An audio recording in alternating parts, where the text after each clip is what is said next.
Welcome to another episode of Systematic Geekology. This is a space where we seek to create and cultivate healthy conversations between those things we geek out on and the philosophical and theological questions that often arise out of our fandoms. Like, what does it mean to be human? What makes a hero? What makes a villain? How do the stories and narratives we geek out on shape how we live in the world? We are your priest to the geeks. We aren't all ordained, but we see ourselves as mediators at the intersection of geek culture and going deeper in our faith. We don't always have to agree, but we do respect each other, and we see everyone as a beloved child of God. Everyone geeks out on something, so come geek out with us and enjoy the show.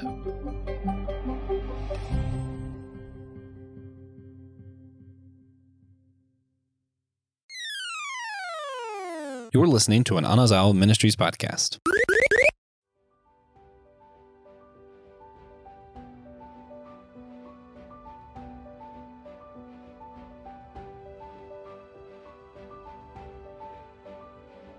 Ladies and gentlemen, boys and girls, crickets, dragons, and warriors of all ages, we welcome you all to the wonderful world of Walt Disney's Animation Studios.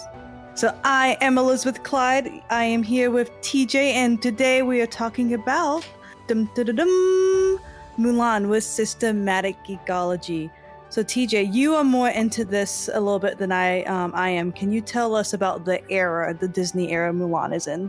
Yeah, so Mulan is kind of on the tail end of the Renaissance era. It's not the last one from the Renaissance era. I think that was Tarzan. But, you know, the Renaissance era is where Disney really leaned into the musical aspect and they revamped their style. And when most people think Disney, this is the era they tend to think about. It's, you know, Tarzan, Mulan, Little Mermaid, Hercules, you know, Josh's favorite. We all love Josh. Sometimes. Lion King, like that.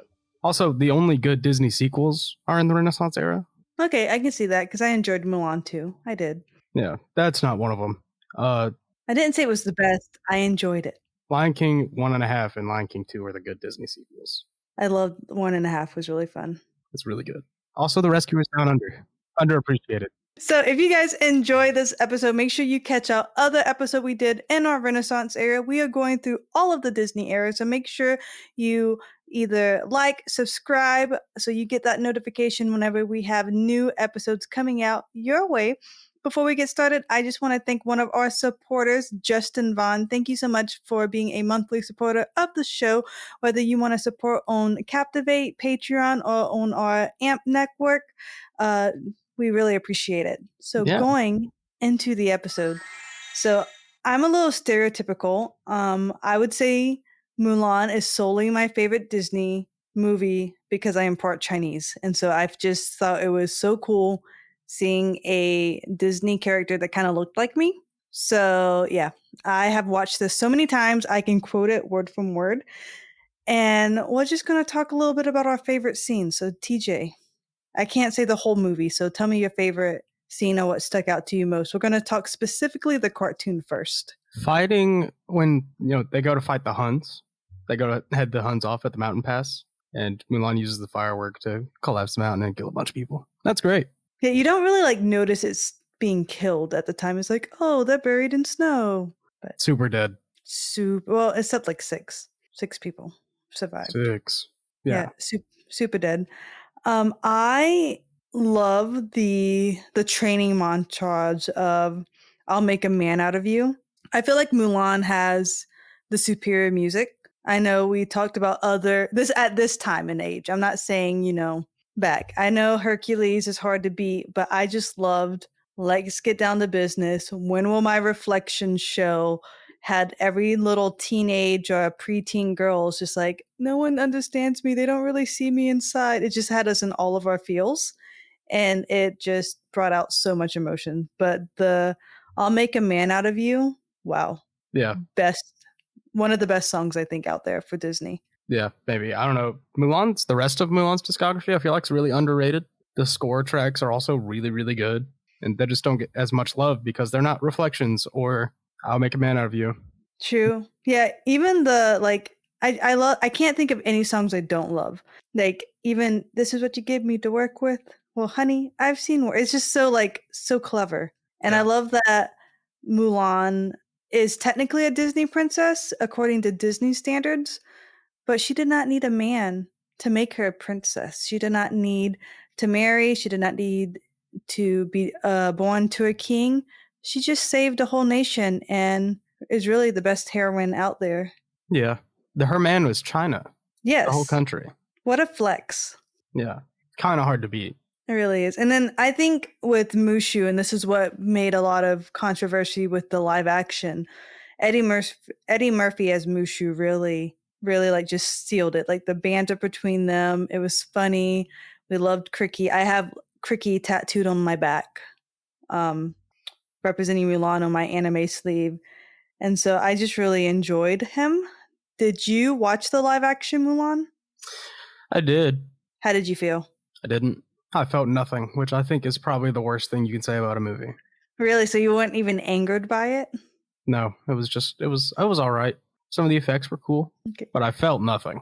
As apathy is worse. I was telling Taylor that whenever I was getting ready to decide not to teach anymore, I stopped getting upset or mad with the administration. I just stopped caring. And then I knew that's when I needed to stop being a teacher because I stopped caring about the outcome. So not caring, very bad. Why do you think you did not care? It just wasn't great, you know?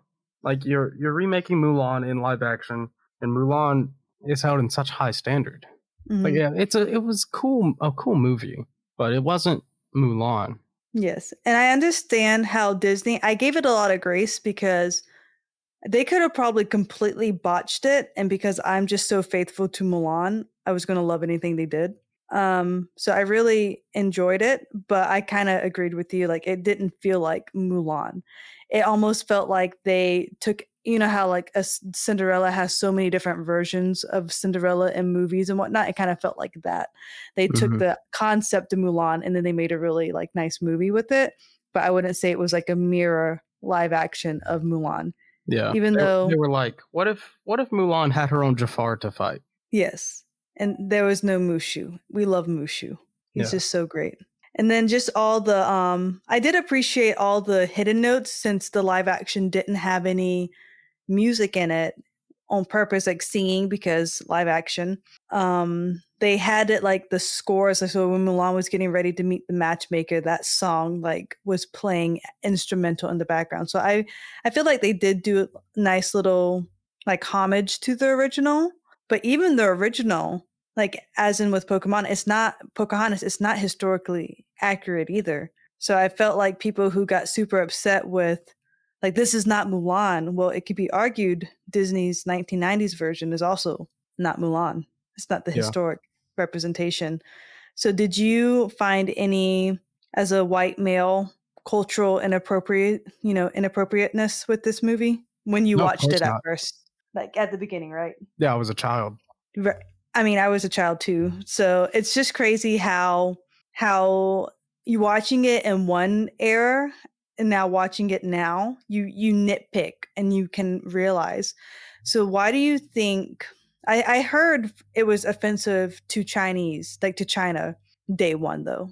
Like I've always heard like, they weren't the most happy with this movie. But do you remember off the top of your head, when's the last time you watched Mulan? I think last year. Okay. Can you point out all the stereotypes that you can remember from Mulan? That's just kind of funny. Other As than a like chopsticks and stuff that's like culturally relevant, no, not really. and that's kind of like my thing too because there was no in my opinion making fun of the Chinese culture. Yeah, it felt very appreciative when I was a Mhm. kid. I was like, oh man, that's what China's like. That's awesome. Yeah, I want to eat rice all the time. To this day I still eat rice all the time. Yeah, well, as Southern Americans, we do eat rice all the time. Yes, but that's a whole nother backstory why we eat rice a lot. So just going back to Mulan, what would you say stuck out? Like, why do you enjoy this movie so much? And what would you rank it as top as like your favorite Disney movies? I don't know. It's like, where would I rank it? That's a hard question. Well, like, you know, like, is it gonna, not saying it's gonna be this exact number, but would you say it's kind of in the top of your favorite Disney movies or kind of near the bottom if I you would, are I gonna would go definitely pull one not off? not near the bottom. Definitely Okay. not near the bottom. But I would like to say Frozen 2. I forgot about Frozen 2 being a sequel. Yeah, it's worse than Lion King 1.5 and 2. I just wanted to make it absolutely clear. I don't like Frozen 2 as a sequel Good to either. know. That is included in the sequels are bad. But Mulan would probably be like top 10, Top 10? at least top 10. Maybe not top 5. I have to think about it. I know it's not number 1. Well, like I said, it's only number one because I identified with Mulan being almost like a role model growing up. Yeah, that's fair. My role model is Jim Pleiades Hawkins. So I'll just need to grow the rat tail. Then I can live my Treasure Planet dreams. I mean, you're already halfway there, I feel like. I am halfway there. I do have half of his haircut. I just need the rat So, tail. and the cool board he has. Yeah, that too. I need to get on that. Yes. But Mulan is definitely great. When I was little, I was just watching whatever was on, and it was all cool because it was colors and music. But Mulan is exciting and it's different. Up to this point, the Disney princesses are all like, "Oh, I'm gonna go do my thing," and then there's a guy there, and we're gonna end the story together. And the princes don't really do anything in most of them. Yeah.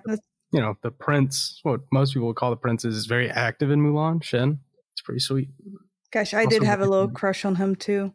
That I think, like I said, if I started now, I could literally say word from word all the episodes, every single word from Mulan. Because usually, whenever I have a paint project to do or something with my hands that I need background noise for, I'll play Mulan because I can see it in my head while my hands are busy and my focus is somewhere else.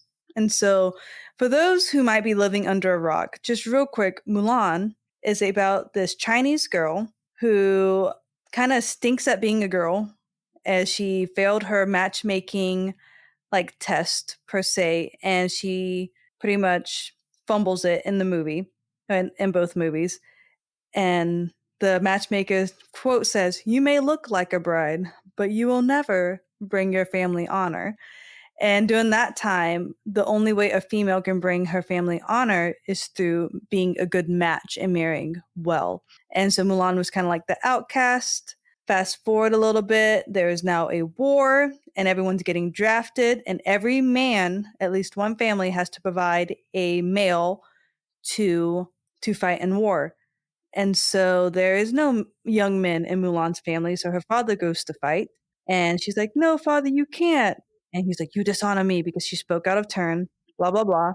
And she goes off, disguises herself as a man to fight the war her father is supposed to be in. And so most of it is her going through boot camp and training and being a man. I think she Yeah, was a great. I also, another reason why I love Mulan, her nickname is Ping, and then growing up, my nickname was Pang. So I felt like I was Mulan since my maiden name is Pangalangan. So like I am Mulan, pretty much is what I'm saying. yeah, yeah, yeah. No, Mulan was also just cooler than all the other Disney princesses. Still is Yes. cooler than all the other Disney princesses. I wish kind of she wasn't categorized as a princess. I understand why, but she does not need to be a princess. She's a warrior. Warrior princess. It's like Xena. Yeah. I mean, I get why she's with it, but like even Esmeralda from Hunchback, like she's not classified as a princess, even though she's often seen with the princess line. But I just, I feel like we didn't need to give her the princess label. Yeah, But I feel like she deserves it. she does, but like almost like a heroine. We can give her a heroine label, but that's not Disney's theme, which I respect. Just Like my probably wrong opinion. they count Merida too. Merida is Like she's the she's chief. She's the daughter that's of the not chief. that's not a princess. Well, technically, then Pocahontas wouldn't be a princess because she's the chief's daughter, Correct. but they count that too. Yeah. It's still some kind of hierarchy, Hmm. but it's fine. I All think these she's new, the Empress. yeah, she could. I mean, she was almost empress if you watched Mulan too. She almost Don't married remember it. Qigong's prince. Remember, See? they were forming an alliance with Qigong, and they were taking three princesses to go marry the three prince. But then the three princesses ended up falling in love with the three. I call them the Three Stooges, but like Champo and Ya and Ling And so they went off to run away to get married to them. And so Mulan was like, I would be honored to marry a prince of Qigong. But then Shane comes in and saves her because she thought Shane was dead. Yeah, of course I remember that about Mulan too. Dude, I remember everything. I can't quote it, but I've watched it quite a few times. I wish there was a Mulan 3. Even as bad as it would be, I would enjoy it. Wow. I want to see the babies always. So what does Mulan mean to you? Like what are you drawing out of Mulan? So I think the best thing to draw out of Mulan, and they talk about this a lot in 2, but you see it in 1, is you have to kind of see, like, it's like following your heart or following what social norm is, because she is not supposed to be going into the military, fighting as a man. Like, that's technically illegal back in that day, but she did it to save her father. And so just being able to stand up for what you think is right, even when everyone thinks it's wrong. I feel like that's the really big take home for Mulan. And I mean, she kicked butt. It was hard work. She didn't quit, even when she had every right to quit. Even technically when in the cartoon, Shane in that song says, pack up, go home, you're through. So she almost had permission to leave. And she still stuck it out and saved all of China. No. Cool. I like those lessons. Yes. What I got out of it was that Mulan's cool. Mulan is cool. Also, I feel like one of the biggest roasts ever that I love comes out of Mulan. Like, out of all the roasts, when they were singing A Girl Worth Fighting For. And I cannot think of the Emperor's aide's name right now. Like, the tall, skinny guy who was already writing down, like, kind of like sending out notes to the Emperor, like, and he was just a kind of a tool. What is his name? But you know who I'm talking about, right? I know who you're talking about. Okay, I don't remember his name if you I can't remember his name. But they're all singing, A Girl Worth Fighting For. And then the guy was like, I have a girl back home that's unlike any other. And then Yao just goes, the only girl who likes him is his mother. I don't know why.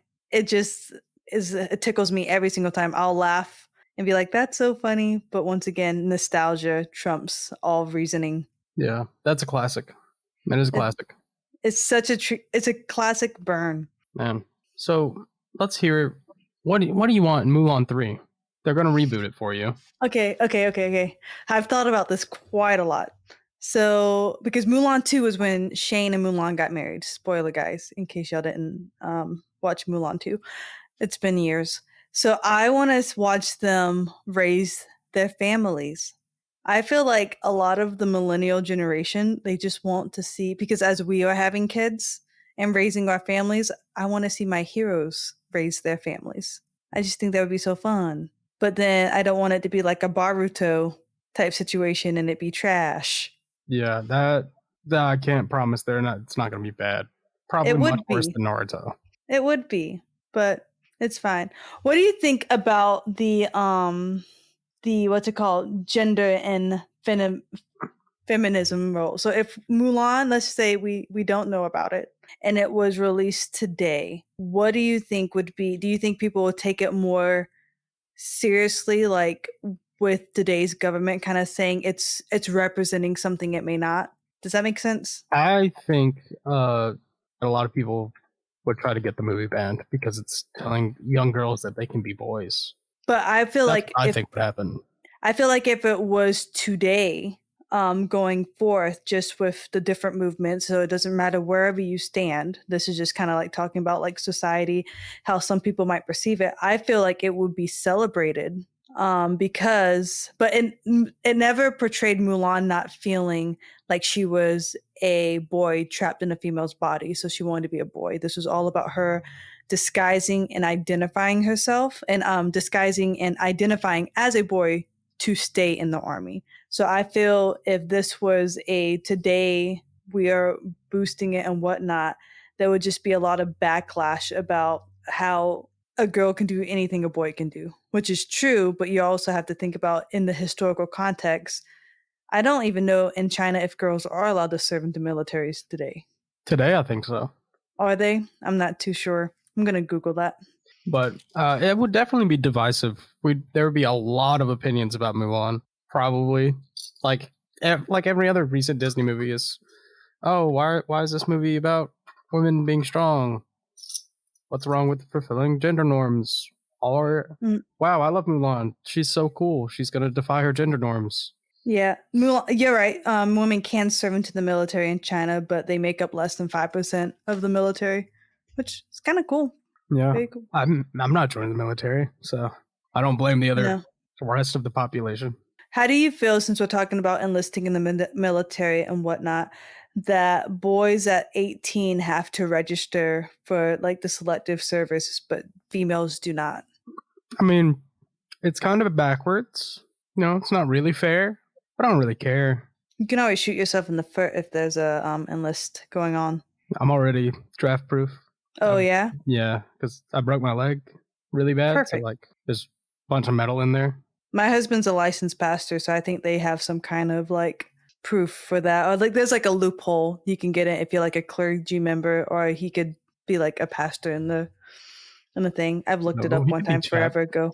He could be chaps. He could be a chaplain. That'd be cool. Yeah, I think he would do well. I would be a chaplain if he got enlisted. I'd be like, well, let's go together. Where you go, I go.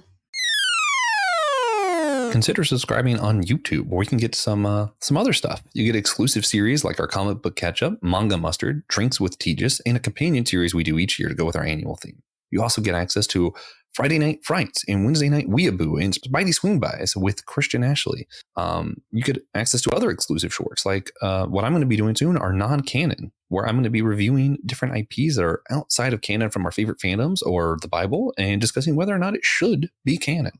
You also can get a short of Will's Wednesday pull list. So if you're into comic books, Will goes through his favorites of each week's pull list for himself. You also get other bonuses over there. Most of our surprise content we'll put straight to YouTube going live over there that you can check out. And a lot of our regular episodes are also posted on YouTube if you just want to see our smiling faces. Yeah.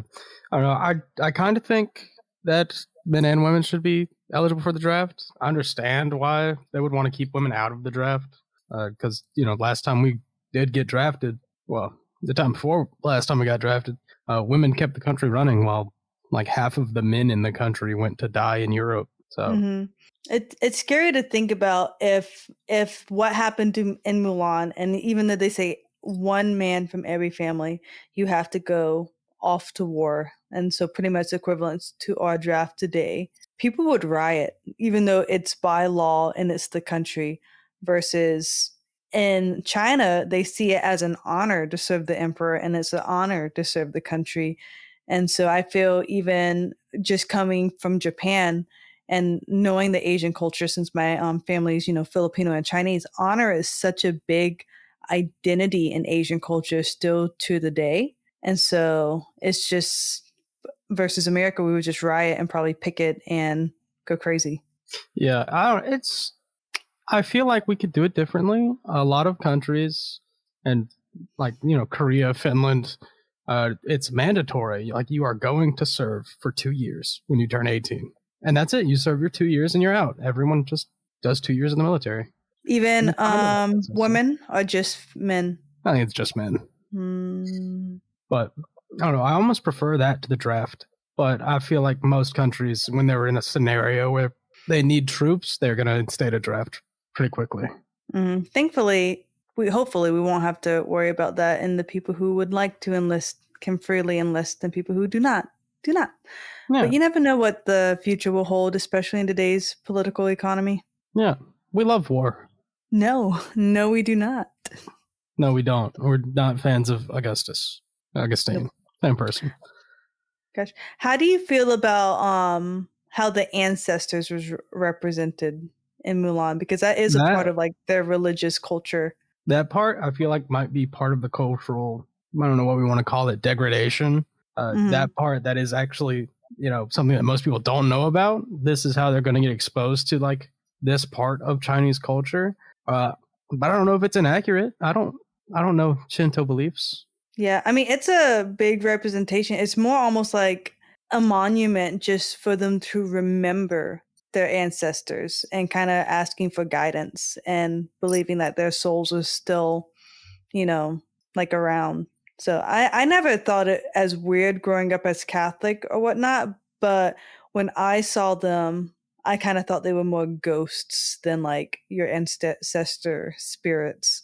Yeah, that's what it seemed like when I was a kid. I was like, oh, her family's ghosts live in the backyard. That's sick. Yeah. Surprisingly, that didn't scare me either. Yeah, But it's very comforting. They don't portray it as like a scary thing. and then like she goes for her ancestors for comfort and for prayer, and so that's kind of who they pray to. I feel like it's very similar to like in Hispanic cultures when they do Day of the Dead and they celebrate their ancestors and they come back to earth for that one day. So even though it's a Chinese culture, it's like other cultures have similar experiences with that, just honoring. Even with my family, we have like in my grandma's house, we have like a little shrine to Papa Caesar. And so, you go and you go, "Hey, Papa Caesar, how's it doing? How's it going?" Not thinking he's actually there. It's just a way to honor and remember him. Yeah. So that's kind of how I see it. I know some Christians got bent out of shape with it, but don't they well, all? Us white folk don't do that. So that's obviously a problem to show our children. Yes, this is true. It's crazy how parents back in the 90s, you could watch anything and it's fine. And then if you like it, we were talking about, if you show it today, completely different. It's like even with Hercules, all that Greek mythology and stuff like that and Greek gods, Christians would riot. Yeah. I don't know. It really is like a family thing, obviously like generalizations aren't always accurate, but my big sister is the same age as the Simpsons. So growing up, my sister and both of my sisters eventually and myself and our parents would just watch the Simpsons every Sunday night because that's when the new episodes came out. From the time I was like, old enough to watch TV, period. Yeah, I've never seen an episode of The Simpsons So in my good. whole life. Really good. I heard it was very funny. Is it adult humor or no? Yeah, I mean it varies. It was just kind of how you said it. It really depends on the family because my family, they weren't anti-Simpsons. It was just never owned growing up. I was allowed to watch The Simpsons, but not Family Guy, if that tells you anything. Yeah, that checks out. Yeah, and then, I know a bunch of people who weren't allowed to watch Harry Potter. Mm-hmm. So it's just weird. It's different. The way we as a society react to new media is kind of become horrible. Right. Well, I was telling someone the other day, they were complaining. It's really funny because you don't think these cliches are true until like it happens. Because people always complain like, "Oh, this music that these youngins are listening to, it's just the worst." And I think it was because Taylor Swift's new album, people are complaining about that. Oh, it is bad. What I didn't listen, so I don't know.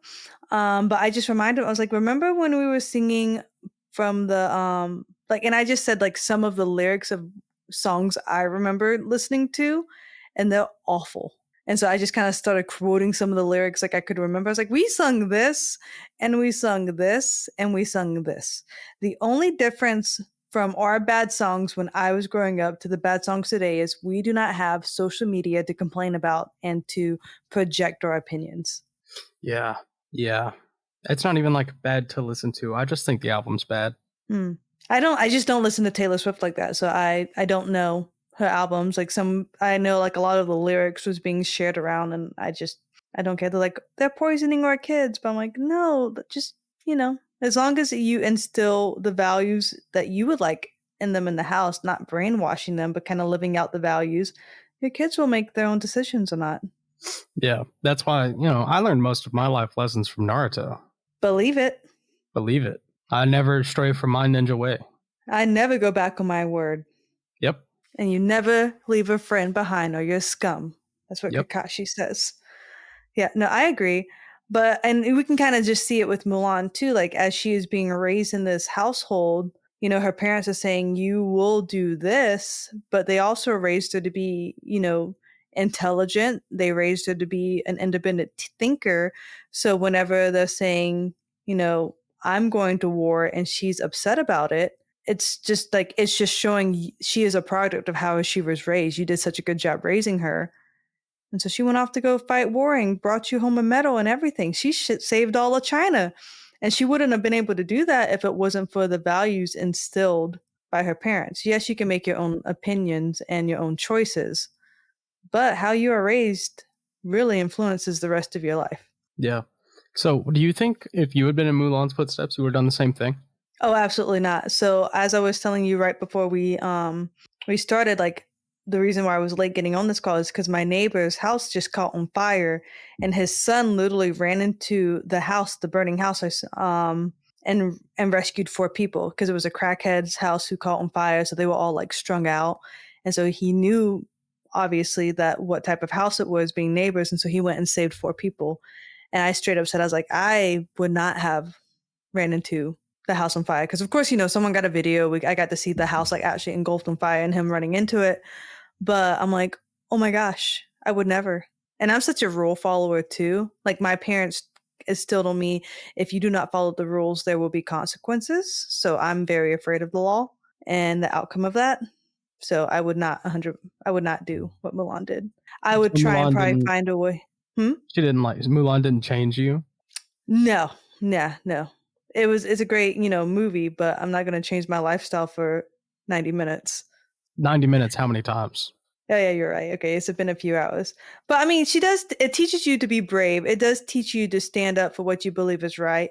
Now, if I was put in Mulan's shoes today, being I don't want to be like the intellectual person I am. That sounds really conceited, but just kind of like that business minded, I would have went and found a family with multiple sons and I've been like, hey, I would try and strike a deal. It's like, you can afford 2 people to go off to war. What do I have to do to get you to go to war on our behalf? Like, I would still find a way to save my father, but I wouldn't do it to break the rules.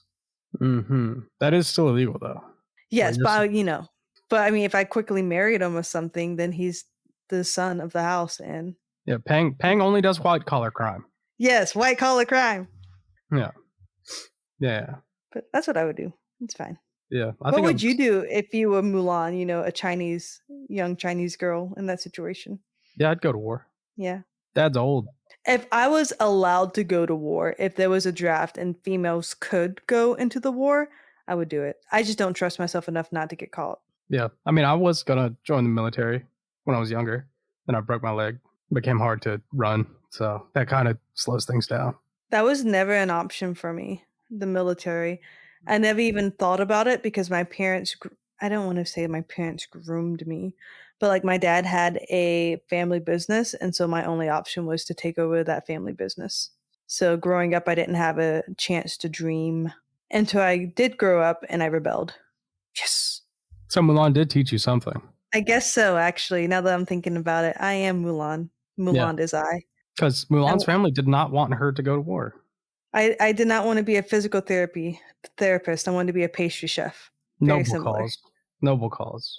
Yes. My sister does want to be a physical therapist. Maybe you guys just got mixed up. That could be it, but it's fine. So as we are wrapping up, any other thoughts on Mulan besides she is fantastic? What would you rate the movie scale of 1 to 10? Oh, 9. 9? Easily. Quite possibly a 10. Wow, I was not expecting high praise for you. Yeah, it might be like number 6 on my list. Wow. I'm going to have to give it a 10 just because I feel like I can't say it's my favorite without giving it a 10. Yeah, that's fair. Do you have a ranking? Not really. So my favorite to rewatch, I never really thought and be like, I love rewatching Mulan. So number 1. Number 2, I always say my favorite Disney princess is Beauty and the Beast, or Belle from Beauty and the Beast. So Beauty and the Beast is number 2. Number 3 would be Hercules because I listen to that playlist a lot and I love watching Hercules. And then, I mean, those are top 3, and 4 and 5, like no one comes to mind easily, but those are the top 3 for sure. I'm thinking Treasure Planet number 1, of course, naturally. Coco number 2. Oh, Ratatouille number 4 because I love that one. Ratatouille's number 3. Ugh, it gets hard. It gets really hard to make this list. I'm trying to think of what number 5 would be. Honestly, I feel like it doesn't deserve to be number 5, but I really enjoyed Encanto. Encanto's great. Yeah, I feel like that would have to be number 5. Because it's not like, I feel like the OGs need to have its highest spotlight, like a young whippersnapper taking my 5th spot sounds wrong, but I think I'm trying to think of movies that I would want to go watch right now. There's just so many good ones. I don't know. I'm a big fan of the post-Renaissance era. So like Dinosaur, Emperor's New Groove, Atlantis, Meet the Robinsons. My Bolt. cat is named Kita, so I feel like Atlantis should have went up there too. Yeah. And then it's hard. my dog is named from Frozen too. So Home on the Range. Just kidding. I'm not putting that in my top 10, but I do like it. It's really funny. we should do that. We should do like a special episodes where we all just bring our top 10s and just fight on why they deserve to be in the spot. I think we should just rank every one we've seen. Why stop at 10? It would be like a 3-year episode. Yep. Done. We'll get Josh to go on it. Everyone needs to start making their list right now, and we can record this in like December. I want to do that with Studio Ghibli films, but it's hard to get the other hosts to like sit down and watch them all. Yeah. I don't even want to watch all the ones I haven't seen. I'm not watching Earwig and the Witch. No, but did you watch The Boy and the Heron that just came out? I haven't seen it yet. I'm gonna. Well, it's about to be on blue DVD soon, or digital download June 10th, I think. So Anyway, we're getting off topic, so we are going to go ahead and wrap up. Guys, thanks so much for listening. I just realized we forgot to talk about what we were geeking out on. So real quick, our geeking out on is going to also be our recommendation. So TJ, what have you been geeking out on that you would recommend? Well, for those who aren't athletically aware, I'll say it that way, Stanley Cup playoffs are happening right now. And if you've never been a big sports person, watch hockey. See if hockey's your style. Because I didn't really like watching most sports when I was growing up, but hockey's awesome. I've never been to a hockey game. Have you ever been to the Stingray games in Charleston? No, I don't live in Charleston. Well, I didn't know. I've been to the games in Greenville. I forgot this. Well, I just was curious because I didn't know if people travel to go see the Stingrays. I heard that they were good. So I was like, They're we pretty should go good. sometime. They do actually. So the Stingrays have had a player before who is currently in the playoffs for the Stanley Cup. Oh. Philip Grubauer. Great. Well, maybe the next time I go to Greenville, we can go see a hockey game. Yeah, the Greenville Swamp Rabbits. They actually just played the Stingrays last week. I missed the week before. it. Okay. All right. Well, you find us a hockey game and I'll drive up and watch it with you. How about that? Deal. Done. So one thing I am going to recommend is an anime. It is romance. Shocker. It's called A Sign of Affection. So it's about this girl who is deaf. And so she really has a limited world. Not because she's deaf. It's just because she kind of has like the same routine, if you will.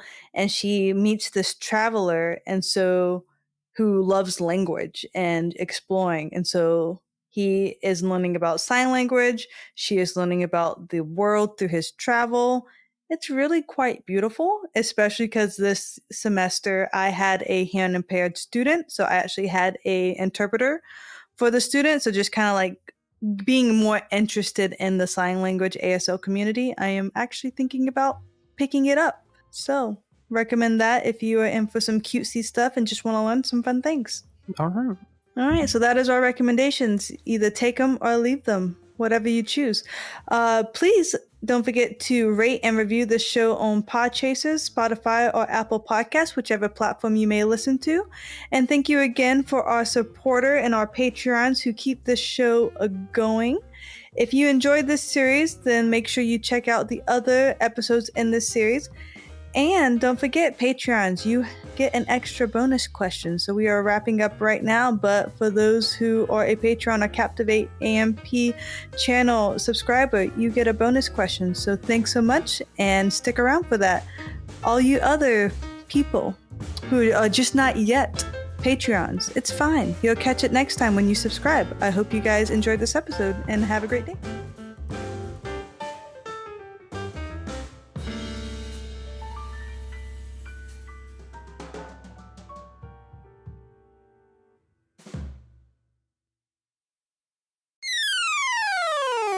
Hey guys, Christian here to talk about our Captivate options. That's when you send us a little extra money to just help us along with our project. But what do you get by giving us that extra money? Well, you have access to any future online D&D campaigns. You get extra bonus question content, which we do at least 48 times a month. You can make a one-time donation here of any amount to help support the show. This helps us with our overhead. That includes the editing software that we use, the recording software that we use, the marketing that we have to do for the show, the equipment that we all need to use to help out with the show, and more. So thank you for what you do. Head out to Captivate, help us out. We really appreciate what you do. See you later. Hello, friends. If you like systematic ecology, then there's a host of other podcasts in our network that we think you will like just as much.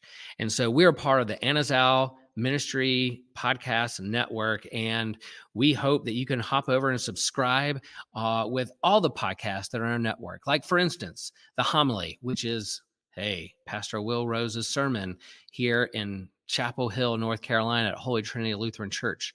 You have another podcast called the Whole Church Podcast, the OG, the originals, the beginner of it all. Yes, Joshua Noel and TJ working for unity among the church and having great conversations with the wide spectrum of those who are involved in Christian ministry and the church. You have My Seminary Life by Brandon Knight, who's discussing what he's learning in seminary, what's he is learning his theological studies and bringing to the surface those big things that we're wrestling with and thinking through theologically in the church and beyond. There's the Let Nothing Move You podcast from Christian Ashley, who is walking through the Bible in a very Bible study type fashion and walking through the biblical narrative. You have Dummy for Theology. I don't think Joshua is a dummy, but hey, he's going to lift up theological themes that he's thinking about and wrestling with. And maybe there's not a lot of answers, but there's definitely a lot of great questions out there that he's lifting up with some great theologians across the whole spectrum of Christianity. And then there's the Bible After Hours. Man, if you like to get risky, if you like to get controversial, there's this foul-mouthed preacher who goes through the Bible from a more progressive point of view, challenging the status quo of the modern church. Yeah, you don't want any kids around with that podcast. And then you have the Clydes, one of my favorite couples that I like to listen to. One of the hosts here on Systematic Ecology, Taylor and Elizabeth Clyde, go through weekly discussions and kind of a devotional, conversational method of what's going on in their lives, where they see God moving in their lives, and what God is up to in the world. So those are the podcasts, a part of the AMP network. Subscribe, follow. We hope you can be a part of all that great network with the wonderful podcasts at AMP.